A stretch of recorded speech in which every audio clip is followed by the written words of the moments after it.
Hi, I'm Lise Colucci, and I am one of the life coaches at queenbeing.com, where we help you to discover, understand, and overcome narcissistic abuse in toxic relationships.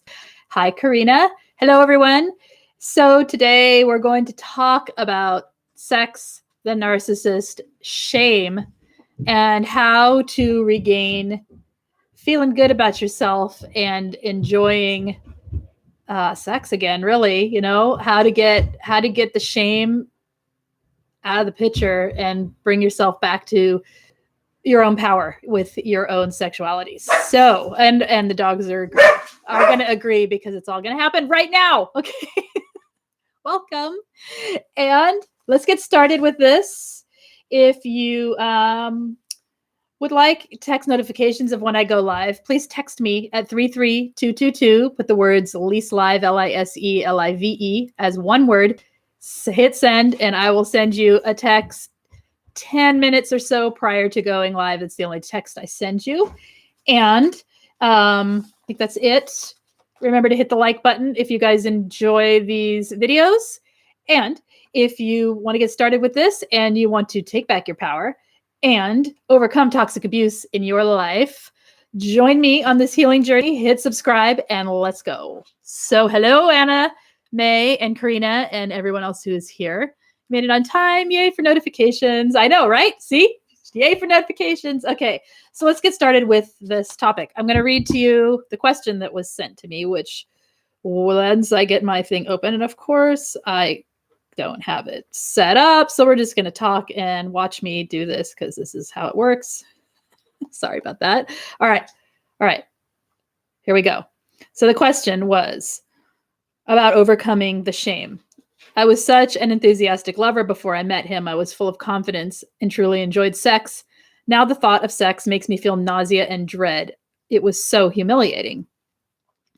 They went on to say that the shame due to my I asked what the shame was about, where it came from and how, how it's, what did I ask? What it was due to in particular. It was due to my willingness to attempt to please him, even though I didn't like what I was being asked to do. I tried, but I have boundaries in that area, believe it or not. And I went as far as I was willing to go. Then he was critical of my unwillingness and placed blame on me because I wasn't willing to do those things. Does that make sense? Yes, it does make sense because a narcissist boundary pushes all the time, and a narcissist in sex, it's all about control. So we're going to go back to the second question here. And then we'll come back to this one because they tie together. All right. Please explain how their minds work when it comes to sex. It appears they go the opposite way of their partner. If you want it, they withhold it. If you don't, they force it. I read somewhere that to them, it's nothing more than a physical friction. It's a good way to put it. Physical friction. I think of it more as the ultimate dynamic in power play and control. It's a place the narcissistic person is objectifying their partner to the point where you're fulfilling their need for power, control, pleasure, whatever it is in that situation, but it isn't about intimacy and connection. There may be intimacy and connection, obviously, from your perspective, and it may appear there is from their perspective. But the fact that they do not have empathy means that they are not sharing the same connection. They may be addicted to the sex. They may be addicted to the power that it gives them. They may like the feeling of satisfaction, thinking and believing that they're amazing in this department. You see, it's a special kind of supply that they're receiving, and we are, empathic people with empathy, people who are trying to connect through this experience. It's a totally different experience that they're having from what you're having. And it's about control and power. They do push boundaries. They do. Everyone is silent today. You guys can chat away about anything you want.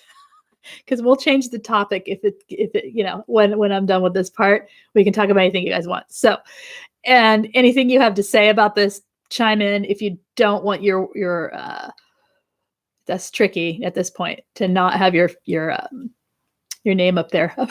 But anyway, so let's keep going. So to the question of how their minds work when it comes to sex, I believe that it's about objectification, and it's about using someone to gain a certain type of supply, which is the type of supply that fuels their need for control and power for the most of them. Because, and the only way I can understand it is when I look at it from this question of, it seems like they're always wanting the opposite of their partner. That may not be 100% true, but it is very accurate for a lot of people. And you will notice that even when there is a highly sexual relationship with one where it seems like it's good, if anything changes in the sense of who has the power in the moment, so to speak, say the person who is the supply decides that they're in the mood, right? That's not going to fly. You're going to get usually withholding, or being told you want it all the time. What's the matter with you? Shamed for your own desire for sex. Whereas if you're not in the mood, or you're sick, or you're tired, or you have to get up early, you're shamed for not giving the sex, because it's about control. It's not about the act of intimacy. The act of intimacy, both people should, participate back and forth with it, but that's not how it works with a narcissist. So yeah, I mean, I don't know how else to word it. It's all about power. It really is all about control. I agree. The sex was being asked to do things I wasn't comfortable with. If you tell yourself it's okay, it's not a violation. It messes with your head. That was the last narcissist engaged to from UK years ago. Yeah. If you exactly, you have to tell yourself a lie that it's okay in order to engage in the things often that's being asked of you from a narcissist. Oftentimes, you hear this more than I don't hear it. So I very rarely hear, yeah, it was okay, it was normal. It was like, yeah, it's almost always some drama involved when you're talking about sex and a narcissist, on one extreme or another. And the shame can come from exactly what you're saying. You're going against your inner guide of what you had, the way you want things to be. You're being pushed, you're consenting to it. And remember that you're being manipulated. So you're not actually consenting to it. You're being manipulated into it. Because if you don't, what will they do? They'll rage, they'll tantrum, they'll leave you, they'll abandon you. They'll go find someone else, they'll cheat. There's a list of things these fears that are created.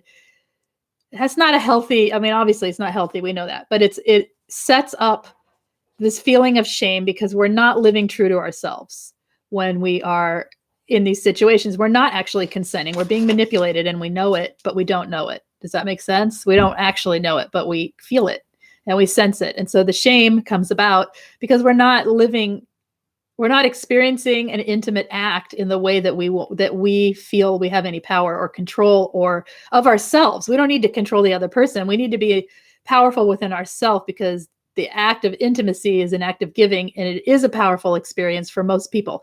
So which country channel is this? I don't know. I think you got the wrong number, my friend. All right. This is totally about control. My husband withholds as he knows I am really insecure, and he knows it triggers me when I'm rejected. There you go. There's the opposite of being forced to do something. It's in the withholding. So your desire for intimacy, you're ashamed to feel because they're withholding it from you. So of course it makes you feel like something's wrong with you, that you would even consider wanting this particular thing, right? It makes sense. Can you talk about how their shame around sex can be projected onto the relationship. Thank you. Yes, I can. Oftentimes there is a great amount of shame that they feel around sex. There is all kinds of abuses they may have had. Okay, it doesn't matter well, it matters, but it doesn't, for this sake of this conversation, it doesn't matter what the particular shame is about for them. The fact that a narcissist cannot take accountability for the way they feel about themselves, for their experience, their negative experiences of self, they cannot take accountability. They are going to project it onto you. So if there is shame for them around sex, for any reason, it will be projected onto you in one way or another. It'll either be through punishment, it'll be punitive, as in the withholding. It'll be forced behaviors that you're not really willing to engage in, but suddenly you find yourself engaged in them. It'll be boundary pushing, slow boundary pushing, often to the point where you won't know what's happening until you're in a situation that you're very uncomfortable with. It can be the fact that they hide things, they hide sexual issues that they have. It comes out in the form of what one might call, I don't want to say deviances, but because of the hiding and because of the shame around it, it kind of becomes that way. So what could be a healthy expression becomes a deviant behavior. That's what I'm trying to say. And it's hidden. There's a lot of hidden shame, a lot of hidden, cheating, all kinds of things. There's anything you can think of, they're out there doing it, right? And it's hidden. And then when it's not hidden, you're supposed to accept it because you need to accept them. And so because of their lack of accountability, they are pushing their shame onto you by projecting it onto you. So not only are you receiving intimacy because you're in this experience looking for intimacy, you're not saying, yeah, let's use each other, baby. I'll objectify you, you objectify me. We'll both check out into our own heads and do this thing. Most of the time, that's not what's happening, especially within a relationship. You're considering this connection and love and intimate. They are not. And when we are considering things connected and loving and intimate, we are in a receptive state, whether you are male or female. You're in a receptive state to the other person, right? And when you're in that receptive state and someone is projecting onto you, you're receiving that projection. You take it in as your own and it becomes your shame. There you go. So mine rages at me and shames me during sex. Talk about weird. Yeah, that's her projecting onto you her feelings about herself that she will never see because she will never admit to, or even if she admits to it, she won't take it on with accountability and heal it because of the narcissism and the fact that there's no empathy in place. It doesn't matter that she feels that way. She can project it onto someone else and doesn't have to feel it, doesn't have to heal it, doesn't have to, of course they still do, but this is the lie they tell themselves. It's the delusion they live in that hides from themselves. Okay. The narcissist and I in my life began as a friend, pushed and pushed and pushed for sex, eventually believed I fell in love with him. Now he's vile, disrespectful, and wants no sex. Shame is huge. Okay. You see what this does to a loving, caring person. Hi, E-Rock Freedom. No worries about late. Okay. The children are crying out. They're whining about something. Okay. They figured it out. All right. Yeah, that was a great question, Anna. I feel double shame because there is deep-rooted shame about my sexuality, and I know where that comes from. And the added shame of the particulars that I found myself doing for the narcissist. Right. So part of that is your belief system around your own sexuality, preferences, choices, not choices, preferences, and choices, and who you are in that realm, because you've had shame put upon you. So there's a lot of deprogramming to go on there so that you can love who you are and accept your sexuality as it is and find the beauty in it, right? And then the other side is what the narcissist in particular did as they pushed your boundaries. So then you are actually going against your moral code for yourself, your own inner guidelines, your boundaries, right? Right. It's a place where I feel like if we can talk about this in a way where we're able to see exactly what happened so that we can reclaim who we are and let go of some of the shame, right?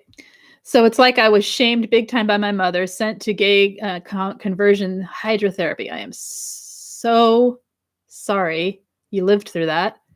Terrorized to no end. I have taken that with me, but thought I was free of it, and maybe I was. Maybe this is your next step to freedom then, is seeing that you could live through what you have been and reclaim who you are through it, you know? Yeah. Okay. Hi, Jack. So it's, okay, where are we?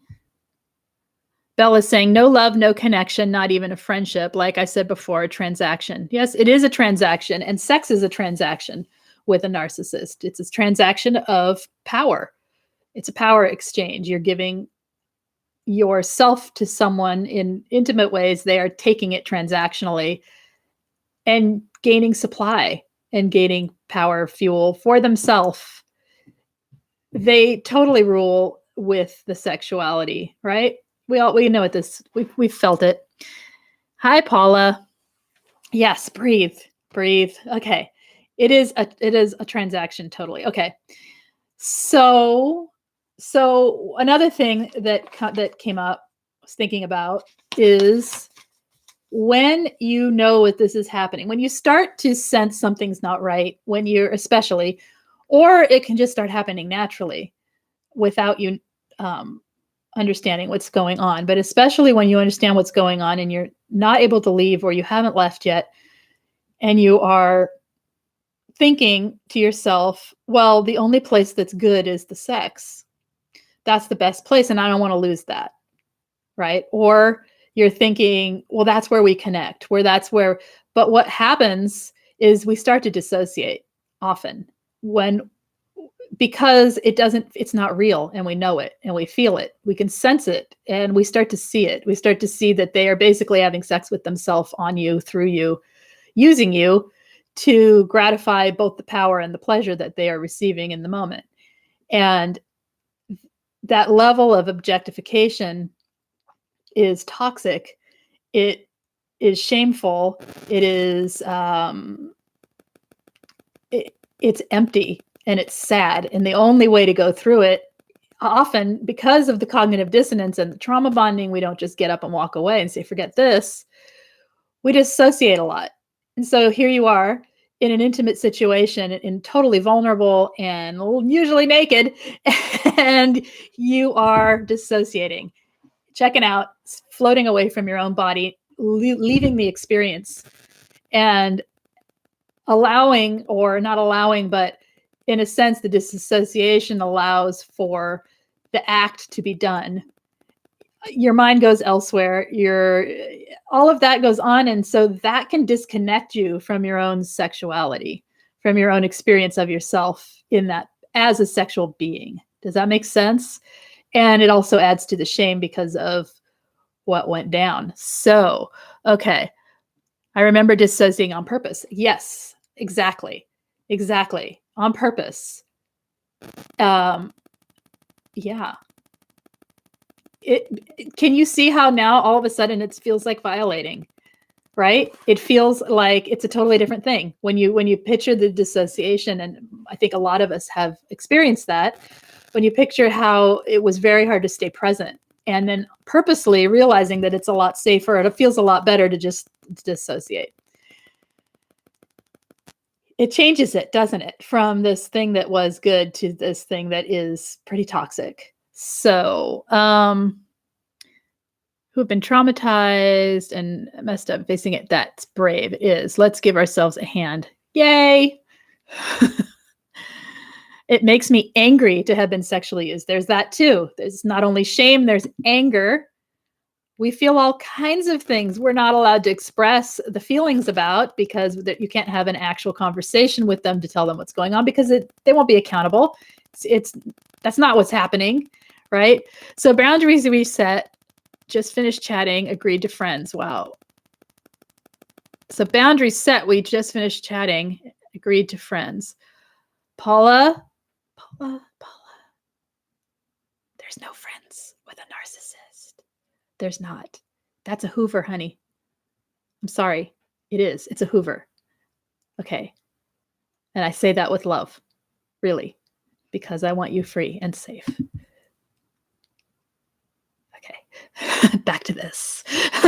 So is it true that in healthy sexual relationships, or rather, is it true that in healthy relationships, sex is not transactional? Wow, I had no idea. Yeah, it's true. It is reciprocal. In a healthy relationship, it is mutually beneficial, reciprocal, it's connection, it's intimacy, it's closeness. It is fun. It's shared. It's something most people share with one or very few people. You know, there are people who share it with more than one person, but it's shared intimately with people you choose to share it with, and it is 100% consensual. It can't be 100% consensual when there's manipulation. So that's my stance on it anyway. I'm starting to wonder if I was sexually abused. I don't know getting into the particulars of it. So sick. Okay. I don't know. You know, I think that's a place to explore in therapy. So you have support if that is somewhere you are feeling like you need to go with it, because that's, obviously big stuff. All right. Paula's saying, I felt the ache just now, but we ended the call calmly. No argue, maybe you finally have, but both accept it's done. I'm telling you, honey, it's a Hoover. Even if she's borderline, it's a Hoover. Isn't it weird how you question it? No, because you're questioning because it's not real.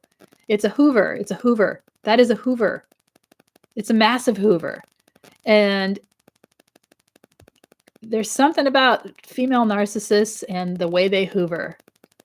I am going to have to think about it more. And I think we can talk about it another time soon, because there's something about it, something about the pullback that's different. And I need to think about it more. But that is a Hoover. That is not a friendship being formed. That is not a reconciliation. That is not closure. It's reopening. It's Groundhog's Day. You're in the loop, my friend. Sister, survivor, you're in the loop of a Hoover. Okay. I've had to dissociate and find myself angry, but I can't just, and if you're angry at me for saying that at all, there's some truth to it. I'm sorry, I'm not laughing at you at all. It's so hard to see. It's so hard to accept that they are what they are. It's hard to let it go, move on, and close the door finally. There is no friendship. There's no way to have reciprocal relationship of any kind with someone who is in a transactional relationship, and that is what they're in. Okay. You can claim that you'll use them back. It's not going to work because you're not that person, right? You can claim that it'll be okay, that they're understanding. They don't understand. They've just got you where they want you, agreeing. That's it. So be safe. Okay. Katrina says, hello, Katrina. I've recently had to disassociate and find myself angry, but I can't just exit stage left permanently yet. So like you said, I've decided it's for my safety, but I hate it. Wow. I just made it all blurry. Oh, there we go.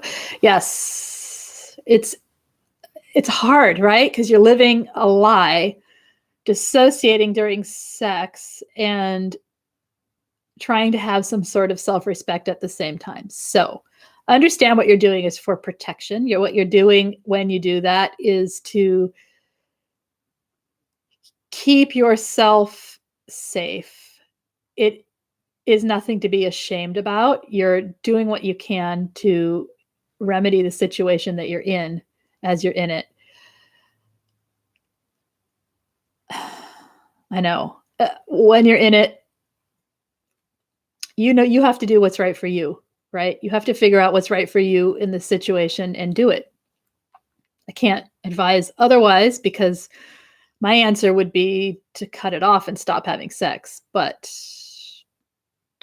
we know what happens then, right? But I don't like the fact that you're in a state of coercion at that point. I don't like that. So, yeah. So, what do we do after? How do we self care this? To know that you're doing what you can do to protect yourself. You know, you're trying to keep yourself safe, and that is a beneficial thing that you're doing for yourself. To find ways to get out, right? Okay. Oh, you're angry, you said and you feel better. Good. Okay. Mo Cowboy, hi. The pain to induce the dissociation is intentional by the narcopath. They enjoy the target's pain, discomfort, sadistic, yet trauma bond targets cannot get away. 100%. Yes. The sad part of the trauma bond is the addiction to the pain, isn't it? It's very sad. And they do get off on it, and a lot of them are sadists. And sexual sadism is huge. So knowing that you're not happy is not exactly going to upset them. In fact, they're gonna enjoy it. Someone who's like that. They enjoy the fact that they objectify you. A lot of them do. They enjoy having a toy, a doll, a pet. They like it. This is pleasure to them. They like the sexual control. It's not about feeling one's power. That's different than taking power from someone else. Okay? So having control in a sexual situation is about one's own control of oneself and participating in something wholly and fully from that place of power. Two people can do that. It's not narcissistic, right? Trying to take power and control from someone else is toxic. So, and that's what they do. All right. You can't withdraw slowly, honey. Paula, there's no slow withdrawal from a narcissist. And I'm only saying this because thinking to withdraw slowly and calmly. So the narc has someone, so we all heal. And I will. Yeah. Why are you taking accountability and responsibility for her need? You're not responsible for her emotional well-being and healing. That's hers. Why are you taking accountability for that? There's like a little fly here. Okay. Making sure you're on the shelf. Okay. Let's see. Your head is spinning. I'm confused. She was calm. That's because you got to stop talking to her. She's going to play games, and sometimes she's in one mood, sometimes she's in another. That's human nature. And it's narcissistic manipulation. It's toxic manipulation. Let's put it that way. It's toxic manipulation to play calm.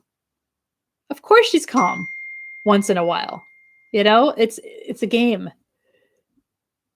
Yeah. She's using you to keep you as supply. That's what's happening. I need it because, sorry, I don't know how to make that dinging go away. I turn it off and it still dings. Okay. We'll just have bells. That's the bells of enlightenment going off in all your minds as you understand what's going on with you. Okay. Checking the voice. Don't check the voice message. Delete the voice message. Stop with the friendship. It's not real, honey. I know. It's a Hoover. Okay. Keep that in your head. This is all a Hoover. It really is. And I realize I'm off topic here and talking about two things at once. So sorry about that, but that's okay. Got important stuff happening right in front of us.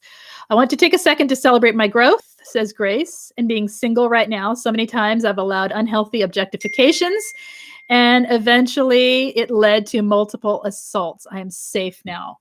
Excellent. Yay, Grace. Not allowing the unhealthy objectifications. How do you do that? How do you do that? Let's talk about how to get rid of some of this shame and how to take back some of our power here. How do you do that?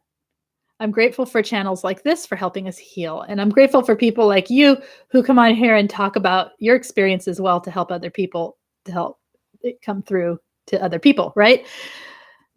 How did you do that? Was it boundary setting? Was it knowing that your worth doesn't lie in sex?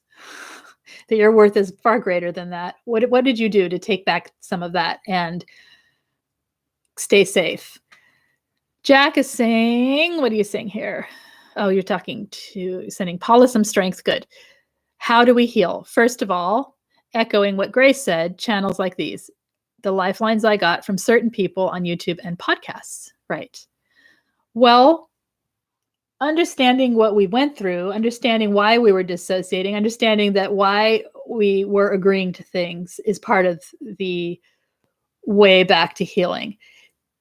Stopping engaging with people who are toxic is part of the healing. It hurts to withdraw. Grief is unavoidable. I know it's coming when I have to break ties. I still love him. Foolish woman. You're not a foolish woman. You're just listening to your emotions in that regard, and you're trauma bonded. It's not foolish. It's real. It's a real reason that you are in a state of cognitive dissonance with your love for this person. It's real. It's not foolish. And it will hurt, and grief is unavoidable, and you'll be okay. You're going to move through it because the only way is through it. It's the only way. The bells are angels getting their wings. Ding! Fairies yesterday, angels today. Okay. And doing things for myself, not the narcissist, like I'm taking care of myself. That's right. So some of the ways to take back yourself. Think about what you lost and find ways to replace it in your life with things that are healthy and make you feel good about yourself. Stand up tall. Put on some makeup. Do your hair, whatever, Go out in the world and be confident. Find confidence in your posture. Find things that make you feel confident. Dance. Sing. Do things that embody yourself, but things that allow you to feel embodied. Dancing, movement, singing, exercise with weights, things that get you into your core of yourself, into your body's core. Taking back your own sexuality, to me, it's about taking back the control you have of what you wish to do with your own body and where you want to direct your thoughts at the same time. If you're sitting there shaming yourself while you're working out, you're not doing yourself any good. So you got to send an intention. The intention is to love myself through this whole exercise, through this whole dance routine, whatever, through this being really awkward and dancing around. Doesn't matter. My aim is to embrace the body that I'm living in because it's the one I have, right? And it's the one that I'm going to take control of and not allow anyone to objectify and use. If it happens, I move on. I'm not going to stay in that situation, right? It's about you're confused. You're confused because you've stepped into the cognitive dissonance of the trauma bonds, my friend. It's a Hoover. Trust me, it's a Hoover. It's a Hoover. There isn't friendship. There isn't the ability to have it. Yes, I just flipped topics, but that's kind of how my brain thinks. It's a Hoover, Paula. It really, really, really, really is. You wouldn't be confused if it wasn't. And you wouldn't have this feeling of resolution and resolve and relief that you had after this calm conversation if it wasn't something weird going on after all the stuff she's put you through. Okay, you stepped into the loop of the trauma bond. That's all. That's what the Hoovers are. And they feel really good for a short time, and then they don't. So self-care, that's what you do. Focus on being present right now to yourself. Let her go for this moment, okay? Okay. I use weightlifting, cardio, syncing with my breath as a form of meditation. Yeah, embodiment, getting into yourself and into your body. Who's good? Paula, I'm lost. Lise, have you ever heard from survivors of psychopaths that were asked to be dominant in sex? I was thinking about that the other day. I have not heard of it personally. I'm sure it's out there. Because, wait a minute. Yes, I have. I have heard one story where it wasn't with the survivor. It was that the psychopath, he was a psychopath. He liked to go to other supply for sexual shaming and being in a submissive role sexually, things that one would associate with being a bottom in a situation or a sub in a situation, things that people would associate with that if they were in a world of that language. Not within the main primary relationship. They went outside the relationship for it, but I have heard of it once. So I'm sure it's out there. Let's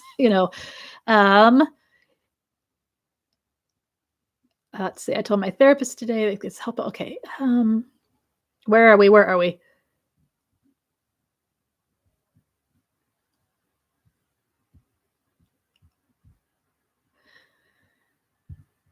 Using the mirrors at the gym. I look at myself and tell myself positive affirmations in my head. Good. Excellent.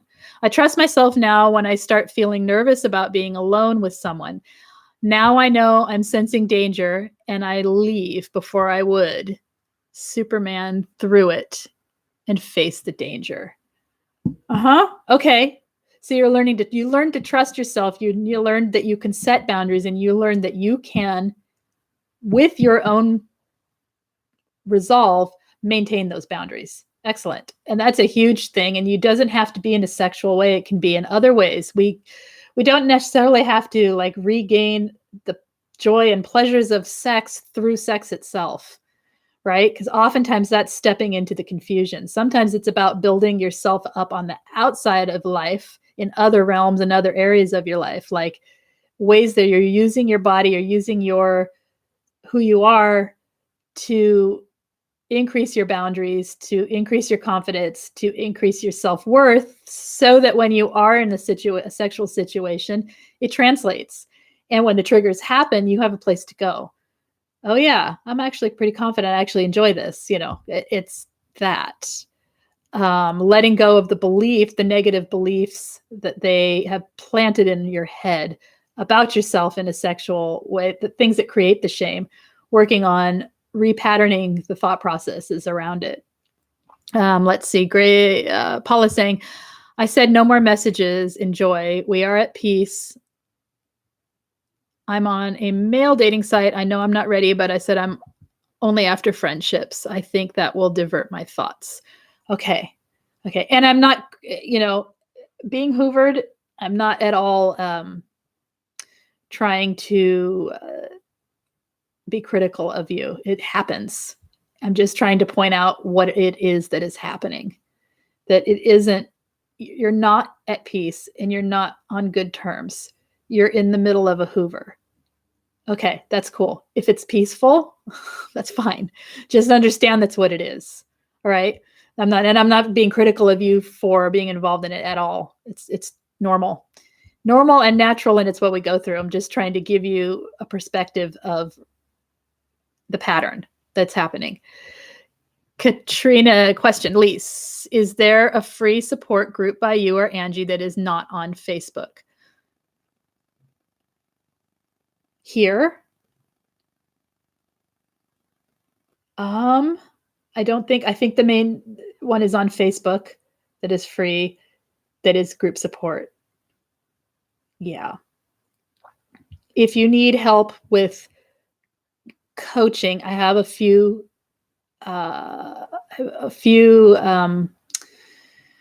with a group, involved with group, a few slots every now and then. You just need to check with me that are that have been donated. So what am I trying to say? Scholarships that people have given. So, and I think, yeah. So you can ask if especially in emergency situations or something like that, we're there. But otherwise it's Facebook. I'm thinking, I don't think there is another free source that we're using at this time. The realization that sex was also fake and I was being used, that realization only came last week, 2 years later. Wow. Okay. Yeah. What are we talking about? Wait. Okay. All right. I'm lost. All right. Okay.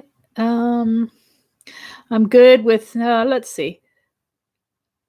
Okay, here we go. Anything else? What do we want to talk about now? Okay, let's wrap this up. Oh, I totally threw my phone somewhere.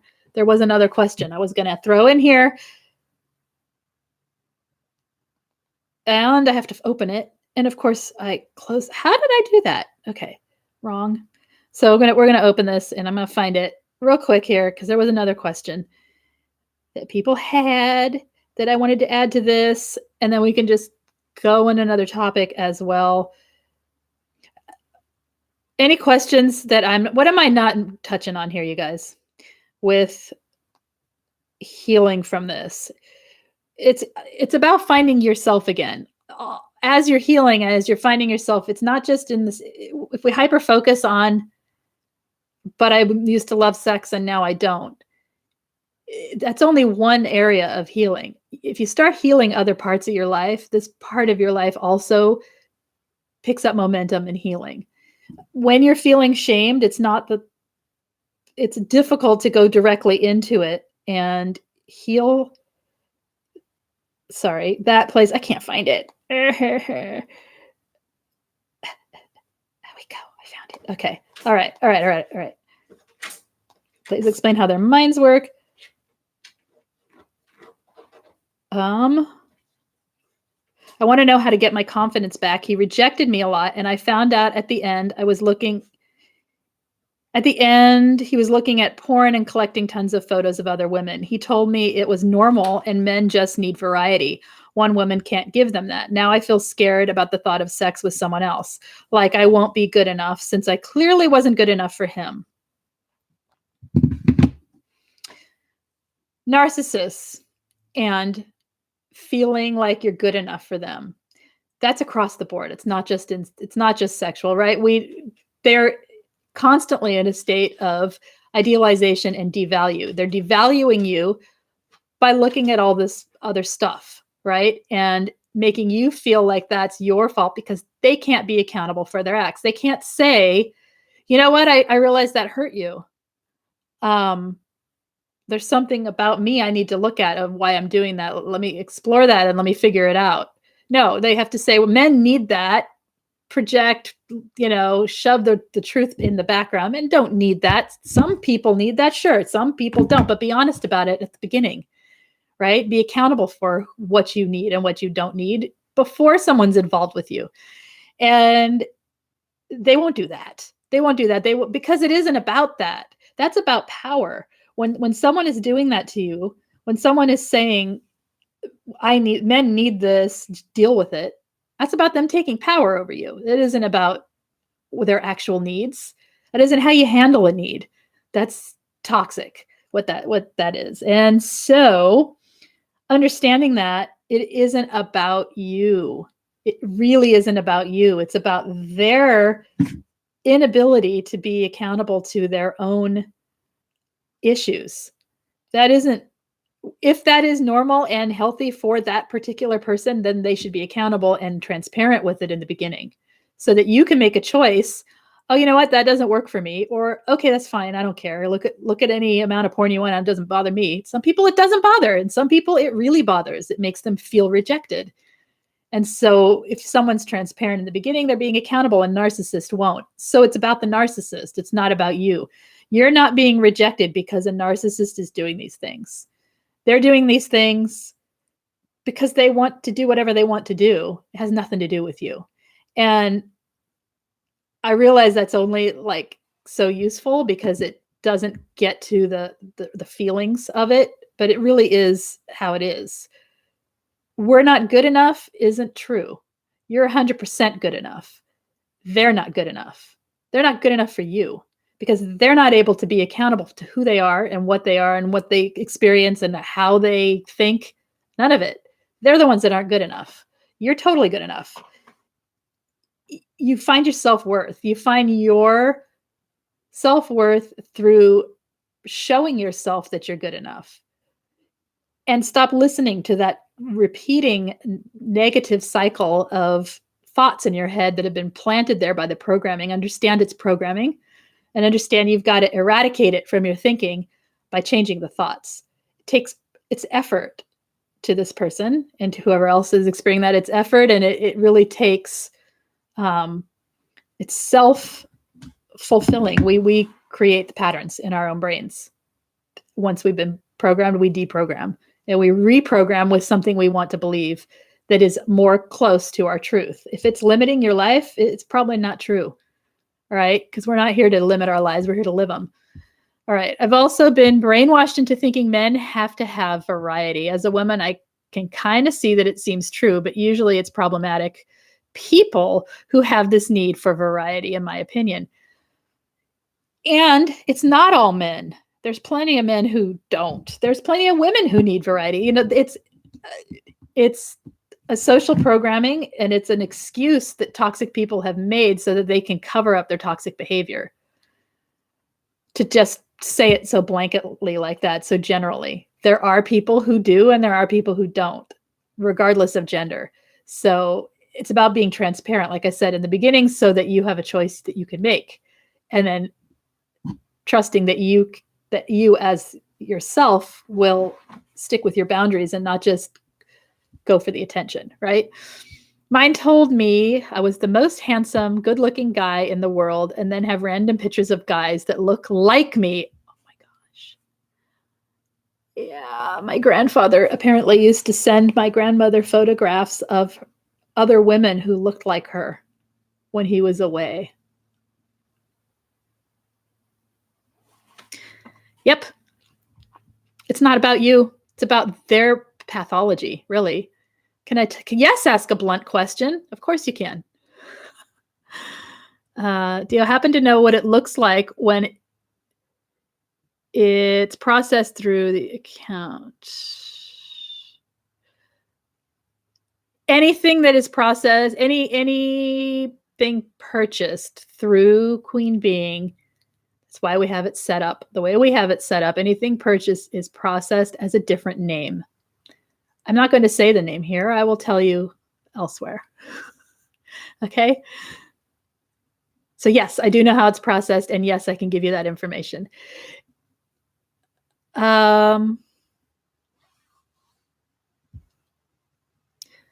do feel the same, hypervigilant, cautious, as well as my mental. Okay. I'm reading. I'm sorry. What was your question, Jack? No, I gotcha. There was no confusion. I caught you. It just took me a second. Lack of maturity is expressed in a need for variety. Major red flag. Yep. Hoover, you're right. I just remembered she did this when my dad died, and I ended it. This is similar. I'm in the hospital. So what's the best time to disengage? Now, the best time is the moment you catch it. Then you know what you get? A little bit of self-confidence, a little bit of self-respect, a little bit of realizing that you used your self-awareness, you saw it, you listened. Now, you don't owe her anything, honey. You owe yourself. You owe yourself self-respect, self-love, self-care. You're healing from her. You're not here to fix her. You don't owe her a thing. Okay? All right. Lise, what I needed to know, it's not an obvious, no, it's not obvious. Katrina, at all. So, being single now, I get sexual urges. Is it bad to masturbate? Absolutely not. No, we could go into that. I mean, it's natural. It's normal. Totally healthy, totally normal. It's whether or not a person wants to. There is nothing wrong with it. It is not shameful. It is not self-medicating, as you're saying. No, it's not self-medication. It's taking control of your own body in a situation where there's pleasure. If you got an itch, scratch it, right? That's literally, it's not a big deal. It's totally normal. Totally normal. And in fact,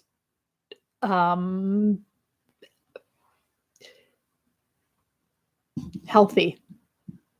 Okay. And it is not, and women do it too. And men. It's not just, yeah. All right. Why do I feel like you having to nag us to listen? I feel like you're saying, listen, children, feeling guilty as you have to repeat yourself. I don't feel guilty. I have to repeat myself to myself. That the reason I can say it over and over again is I told myself it over and over again. And I listen to other people tell me it over and over again. I don't care. I'll say the same thing 1,000 times. I think every single video I say something about self-care, something about self-love, something about the narcissist lack of accountability, something about hoovering, something totally okay. That's what we're here for. I'm not trying to nag though. If I sound like a nag, maybe I could tone that down. I'm just repeating. I'm repeating because when we hear things in different voices, when we hear things as it relates to different topics, as it relates to different situations, we see the truth more and more, and it illuminates for us. So I'm just trying to hold a mirror to the truth is there.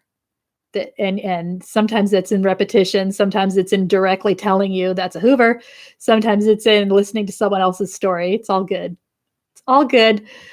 So don't feel, whatever you feel is mine. What I feel is mine to feel. What you feel is yours to feel. There's no need for you to feel guilt about something I'm having to do. I'm here to do it. Okay. It's a hard one for me to deal with. No pun intended. You see?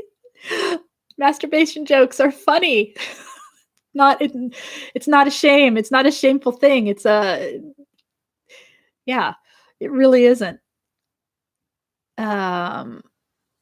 Friendship is first, mask fails, truth reveals itself. That's right. Let's see. What else are we saying here? It's normal. I was taught it was shameful. It is normal. It's normal. It's normal, healthy human sexuality to know one's own body. In fact, I would say one of the ways to reclaim your self sexually is through that. It's through the exploration of one's own body and knowing what brings you pleasure, what doesn't, what you like, what you don't like, getting lost in your own head with thoughts that are positive toward yourself and toward sexuality itself. Or it's just release. You know what I mean? It's not a big deal. It's not because you got an itch and you just sorry, but it's not a big deal. And I am making it a little silly, but it isn't silly. It's real.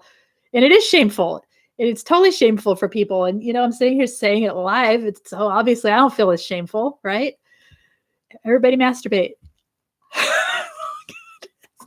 Sorry. If you want, if you don't. It's okay. If it brings you shame, then work through that. Find a way to accept yourself, right? Okay. All right. Does it help if I make it a little funny? I don't know. Anyone shaming you for self-pleasure has skin in the game. That's funny. Is trying to manipulate you for their own reasons. She was trying to manipulate you because when they don't want you to be doing that in the sense of they want the power over you. Yeah. Okay. Is it possible self-pleasure after trauma can help one heal before they get a partner involved, especially if one was assaulted? Yes. To unwind the dissociation. Yes, absolutely. It's okay. I think I understood it. Yeah. And I think I understood the typos. It's okay.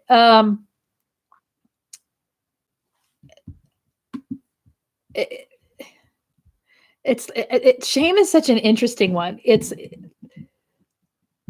looking at that shame from different perspectives, like why it's there, who put it there, whose voice you actually listening to, and working with the self-limiting beliefs around it might be interesting as well for you.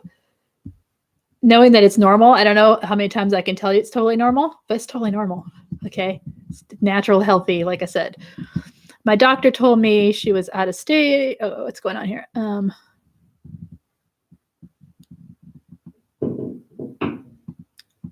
Scream your own name. That's right. Love it. That's good. Okay. In developing healthy sexuality,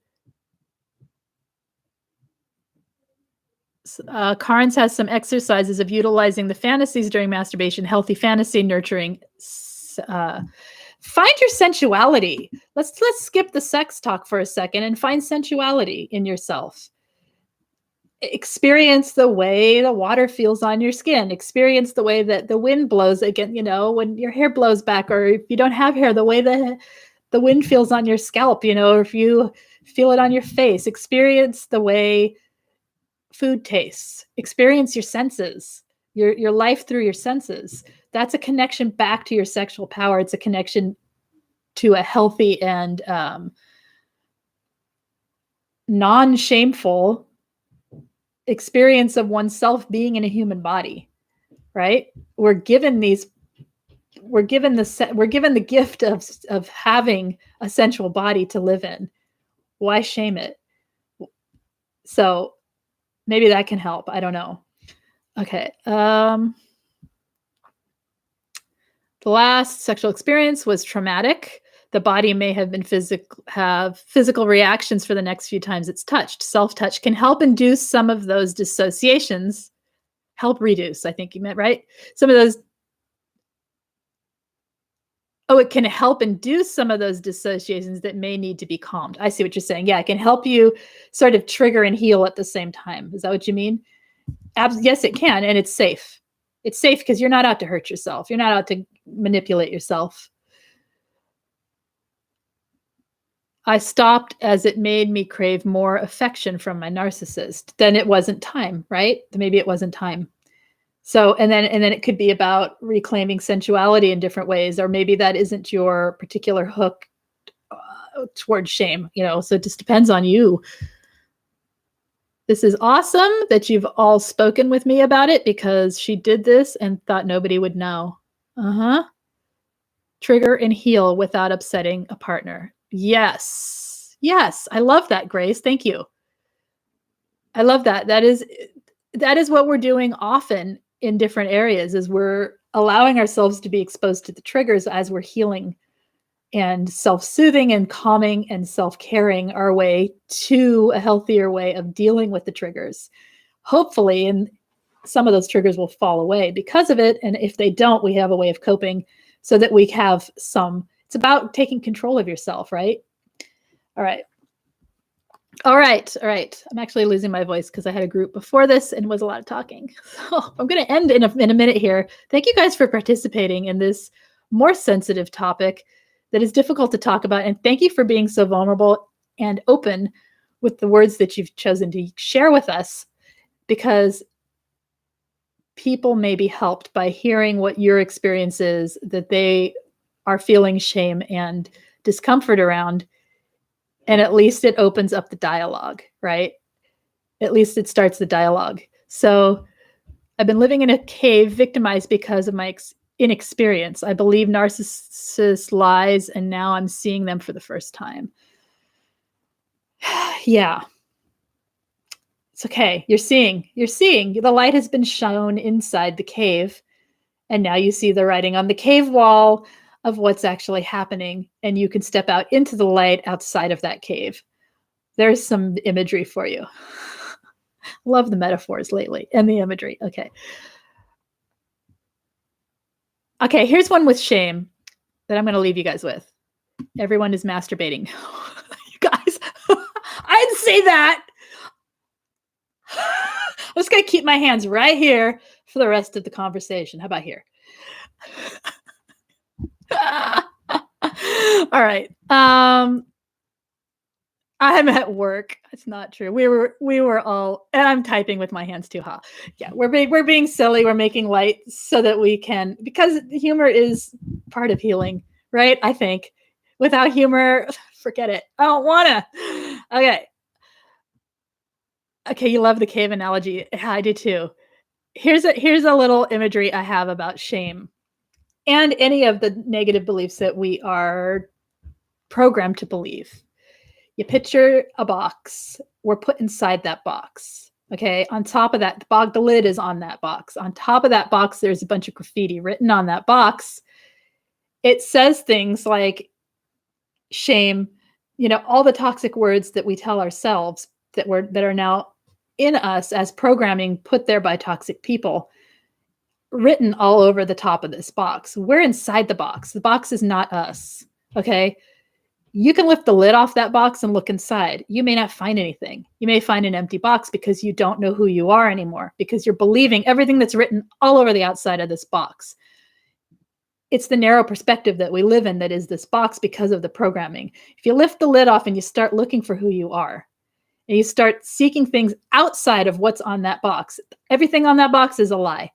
Okay, accept that. You take the lid off and you look inside, you see nothing, then you get to seek and you get to find who you are through disbelieving the things that are written on there and finding other ways to view yourself, to open your perspective. That's my imagery for the day.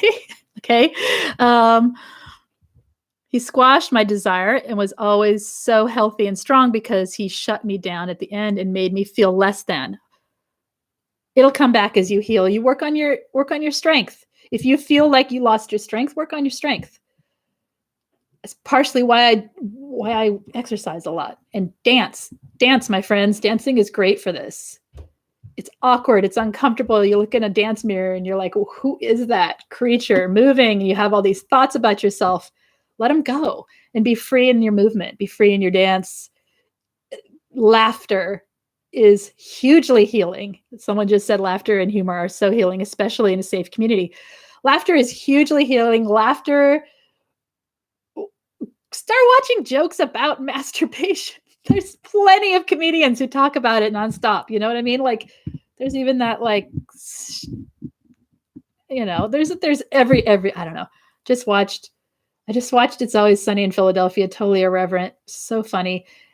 The episode where they are doing a flashback, but then they have a flashback that isn't their flashback. It's a flashback to the Seinfeld episode about masturbation and the contest of who can win, who doesn't do it the longest, but it's them. Anyway, it was really funny. So there's some masturbation humor. I think I've said that word 15 times, and I think I'm going to put in the tags. All right. Okay. So graffiti of negative messages, images on the box, and what goes inside the box. There's nothing that goes inside the box. You are in the box. You are in the box. You open the box and you let yourself out. And what you find is who you are, and you start seeking that. You start seeking it. That you don't know what's in the box. It's dark. You shine the light. That's the cave. Okay. You shine the light by disbelieving the things that are written on the box. If you believe it's shameful to masturbate, right? And that's what's written on your box. Shame, shame, shame. Bad boy, bad girl, whatever, shame on you. You disbelieve that because it's not true. And there's plenty of people here telling you it's not true. So just accept that there is another perspective. Maybe it's true. Maybe it isn't true. It's probably not true. It doesn't make me feel good. That's for sure. To have that belief, it's limiting my life. Even if I don't ever do the act, hands are up here. Even if I don't ever do this, then just my belief, letting go of the belief is freedom, that it's shameful. It is what it is. I may not like it. I may like it. Doesn't matter. The point is it's not shameful. Here goes the dogs. Oh, don't bark. Anyway, so what you find inside the box is you, and you let yourself out of that box. You don't want to be boxed in by these beliefs. You don't want to be boxed in with the negative beliefs. It's limiting perspective is what I'm saying. And so you open it up so that you can gain perspective. Okay. Some sitcoms have good laughter and humor about this subject. Lots of them do because it's funny, and I don't know why it's funny, but it is. The Golden Girls is very healing because they are hilarious. Yes. And Betty White. Yeah. My favorite GIF is Betty White's shimmy. I love her. Okay. Music can be sensual. Dancing. Find sensuality, guys. Find yourself in the pleasure of being human. And it's part of being an empath too, is that we are highly sensitive to sensuality often, and highly sensitive to it's why it's so shameful. It's why they're able to get in there and twist us, because we do feel, and then we associate the negativity with the good feeling, because that's what's been planted in us, but it's programming. So get rid of the programming. That's the way to heal. Get rid of it. Find ways. It's a lot. We could talk more, but it's way over an hour now, and we're going to stop. Okay. So if you enjoyed this topic, please hit the thumbs up. If you would like to have notifications of my going live, I'm trying to go live 4 times a week. I think I'm at 3 right now. I may do one this weekend, which will make it 4. I'm going to try. Anyway, if you want notifications, text me at 33222. Put the word Lise Live, LISELIVE, one word, and hit send. And I will send you only one notification, and that is when I'm going live, about 10 minutes prior. And if you had not subscribed to this channel, please do. And you can get notifications that way too, through YouTube as well.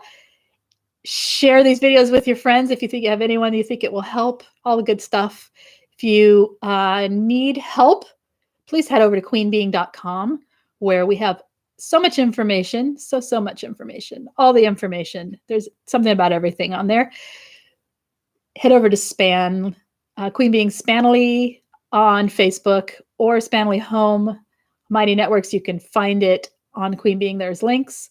If you need information about coaching or group coaching, it is also on Queen Being, or you can email me at coachlisec@gmail.com, and I'll give you any info you need. I think that's it. That's a long ending. The long ending today. Thank you guys for participating. Next week, what we want to talk about? Anything you want to talk about next week? Let me know. I don't have anything. I have one thing down. I don't remember what it is. Because I can't read my writing, but I'll figure it out. Okay. Anything you want to talk about, let me know.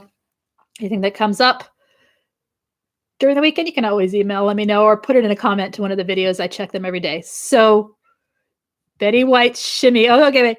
Betty White. I sent that Betty White shimmy GIF to a group of my friends because they are so badass. It's the best shimmy. It's the best GIF. Yep. Love it. That's who I aspire to be at that age. Uh-huh. Thank you. Okay. I'll look for your email. Thank you guys. You guys take care. Have a good weekend. Everybody take care of themselves. Okay, bye.